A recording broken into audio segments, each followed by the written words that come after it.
Hello friends, आज की ताज़ा खबरों में आप सभी का स्वागत है। झारखंड की तमाम छोटी बड़ी खबर इस वीडियो में देखने को मिलेगी। सबसे पहले बड़ी खबर, बच्चों को स्कूल बुलाएंगे शिक्षक। एक बड़ी खबर की राजकीय हाई स्कूल और +2 स्कूलों को छात्र छात्राओं के मार्गदर्शन के लिए खोल दिए गए हैं, लेकिन छात्रों की संख्या में बढ़ोतरी नहीं हो रही है।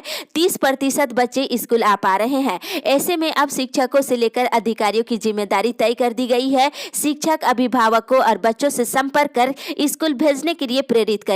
जिन अभिभावकों से फोन पर संपर्क नहीं हो सकेगा, उनके घर पर जाएंगे और मैट्रिक इंटरमीडिएट की परीक्षा की तैयारी के लिए उन्हें स्कूल भेजने को कहेंगे। और साथ ही राज्य के सभी सरकारी स्कूलों में सोमवार से लेकर शुक्रवार तक सुबह 9 बजे से लेकर 3 बजे तक चलने वाले स्कूल अब शनिवार को भी इसी अवधि तक चलाने का निर्णय लिया गया है। इसी के साथ ही अगली बड़ी खबर, 14 जनवरी को झारखंड पहुंचेगी कोरोना टीका की पहली खेप। एक बड़ी खबर की आगामी 16 जनवरी से देशव्यापी शुरू हो रही कोरोना वायरस वैक्सीनेशन को लेकर झारखंड भी पूरी तरह से तैयारी कर लिया है। केंद्रीय स्वास्थ्य मंत्रालय से मिली जानकारी के अनुसार 14 जनवरी को कोरोना वैक्सीन की पहली खेप कार्गो से झारखंड के नामकुम सेंटर में पहुंचा दिया जाएगा। एक अधिकारी ने बताया है कि सीरम इंस्टीट्यूट की वैक्सीन की पहली खेप रांची स्थित नामकुम वैक्सीन सेंटर में आएगी। यहां से 16 जनवरी को शुरू होने वाले वैक्सीनेशन प्रोग्राम के लिए टीका विभिन्न जिलों में भेजे जाएंगे। इसी के साथ ही अगली बड़ी खबर, मौसम विभाग से हवा के बहाव से आमजन फिर से महसूस करेंगे ठंड।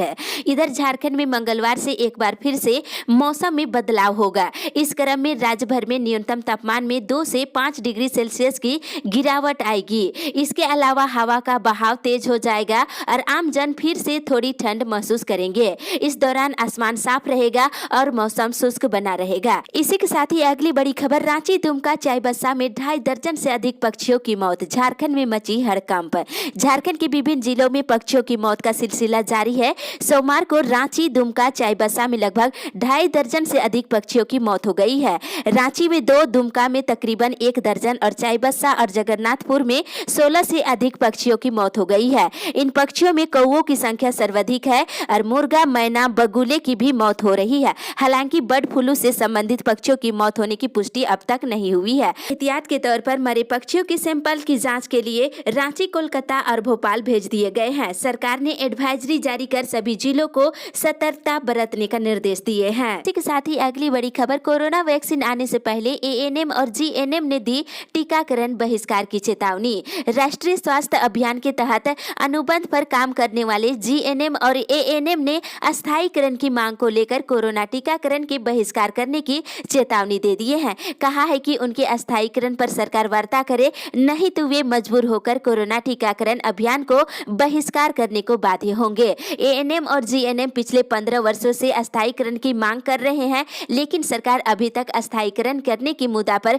विचार नहीं कर रही है। इसी के साथ ही अगली बड़ी खबर, झारखंड में बढ़ती हैवानियत पर चर्चा। झारखंड में हत्या और दुष्कर्म की बढ़ती घटनाओं पर राजभवन ने चिंता जताई है। राज्यपाल द्रौपदी मुर्मू ने ऐसी घटनाओं पर सख्ती दिखाते हुए सोमवार को मुख्यमंत्री हेमंत सोरेन को राजभवन बुलवाया और मुख्यमंत्री से कहा है कि ऐसी घटनाओं से राज्य की छवि खराब हो रही है। सरकार ऐसी घटनाओं पर अविलंब रोक लगवाए। उन्होंने सोमवार को ही झारखंड उच्च न्यायालय के मुख्य न्यायाधीश से फोन पर भी बात कर सुझाव दिए हैं और ऐसे मामलों में दोषियों को शीघ्र सजा दिलाने हेतु फास्ट ट्रैक कोर्ट का गठन करने का सुझाव दिए हैं। साथ ही अगली बड़ी खबर, झारखंड में बनेगा चेंबर ऑफ कॉमर्स, तय होगी किसानों की भूमिका।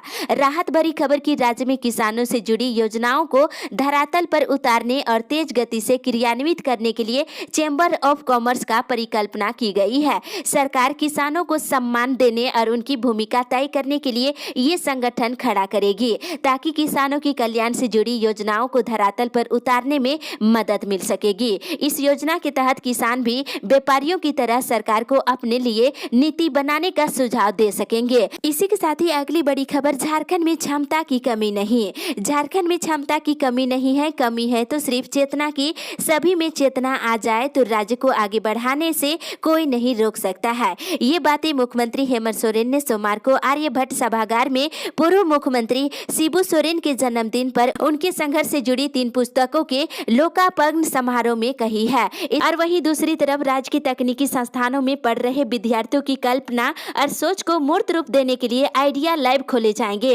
इसकी स्थापना का मुख्य उद्देश्य एक छत के नीचे विद्यार्थियों को सभी सुविधाएं देना और संस्थान में वर्तमान में में दी जा रही शिक्षा को बदलना और विद्यार्थियों की कौशल को बढ़ाना है। इसके लिए AICTE ने इच्छुक संस्थानों से प्रस्ताव मांगा है। इसी के साथ ही अगली बड़ी खबर, सेवानिवृत्त कर्मियों का महाजुटान। 2 लाख रुपए की स्वास्थ्य बीमा योजना का लाभ दिलाने और एरियर की मांग को लेकर HEC सेवानिवृत्ति कल्याण परिषद के तत्वाधान में सेवानिवृत्त कर्मियों की बैठक कल हुई और बैठक में सभी की सहमति से निर्णय लिया गया है कि 3 दिवसीय महाजुटान कार्यक्रम किया जाए और इसमें 2, 3 और 4 फरवरी को ये बैठक की जाएगी। साथ ही अगली बड़ी खबर, व्हाट्सएप नंबर पर कर सकते हैं बिजली बिल में गड़बड़ी की शिकायत। झारखंड बिजली वितरण निगम के न्यू कैपिटल डिवीजन ने आम बिजली उपभोक्ताओं की सुविधा के लिए अपने इंजीनियरों के व्हाट्सएप नंबर जारी किया है। विभाग के द्वारा इन नंबरों पर बिजली बिल नियमित नहीं मिलने या फिर देर से मिलने या फिर नहीं मिलने की शिकायत सीधे दर्ज करा सकते हैं। ये नंबर जारी किया गया है और साथ ही इधर रांची एरिया बोर्ड ने बकाया वसूली के लिए अपना अभियान जारी रखा है। इस दौरान बिजली काटे जाने के डर से बड़ी संख्या में उपभोक्ताओं ने बकाया बिजली बिल की मौके पर ही भुगतान कर रहे हैं। वहीं बिल नहीं चुकाने वाले करीब 641 परिसरों के कनेक्शन काट दिए गए हैं। इसी के साथ ही अगली बड़ी खबर, गणतंत्र दिवस पर परेड और झांकी।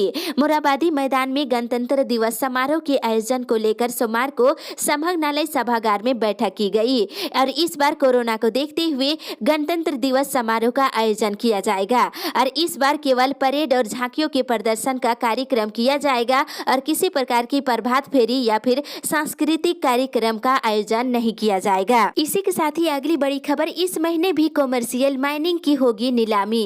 कोयला मंत्री प्रहलाद जोशी ने सोमवार को कहा है कि कॉमर्शियल माइनिंग के लिए खदानों की नीलामी का अगला चरण इस महीने शुरू होगा और साथ ही जोर दिया है कि ये दौर आगे भी जारी रहेगा। उन्होंने कोयला के कॉमर्शियल माइनिंग के लिए एक समझौते पर हस्ताक्षर और सिंगल विंडो सिस्टम के शुभारंभ पर कहा है कि कॉमर्शियल कोल माइनिंग को अब व्यवस्था का हिस्सा बना दिया गया है। इस मौके पर गृह मंत्री अमित शाह ने समारोह को संबोधित करते हुए कहा है कि देश को 2025 तक 5,000 अरब डॉलर की अर्थव्यवस्था बनाने में कोयला क्षेत्र सबसे महत्वपूर्ण योगदान कर सकता है। इसी के साथ ही अगली बड़ी खबर, आज पीएम का पुतला फूकेगी महिला कांग्रेस। नए कृषि कानून के खिलाफ प्रदेश भर के महिला कांग्रेस कमेटी की ओर से 12 जनवरी को प्रधानमंत्री का पुतला दहन किया जाएगा और वहीं सुप्रीम कोर्ट ने तीनों कृषि कानून को लेकर के कल हुई सुनवाई में किसानों के विरोध प्रदर्शन से निपटने के लिए केंद्र सरकार के तरीके पर गहरी निराशा जताई है और मामले की सुनवाई के दौरान अपनी नाराजगी जताते हुए यहां तक संकेत दिए हैं कि अगर सरकार इन कानूनों को स्थगित नहीं करती है तो उन पर सुप्रीम कोर्ट रोक लगा सकती है। इस मामले को लेकर के आज सुप्रीम कोर्ट अपना आदेश सुनाएगी। इसी के साथ ही अगली बड़ी खबर, जय के अनुबंध कर्मियों की सेवा हो अस्थायी। विधायक बंधु तिर्की ने मुख्यमंत्री हेमंत सोरेन को पत्र लिख करके झारखंड एकेडमिक काउंसिल के अनुबंध कर्मियों की सेवा अस्थायी करने की मांग की है। उन्होंने कहा है कि सर्वोच्च न्यायालय के द्वारा 10 वर्ष या उससे अधिक दिनों से अपनी सेवा दैनिक या संविदा या अनुबंध कर्मी के रूप में दे रहे हैं तो कर्मचारियों की सेवा अस्थायी करने की बात कही गई है तो अस्थायी करने की मांग कर रहे हैं। इसी के साथ ही अगली बड़ी खबर, पानी कनेक्शन शुल्क बढ़ाने पर खोला मोर्चा।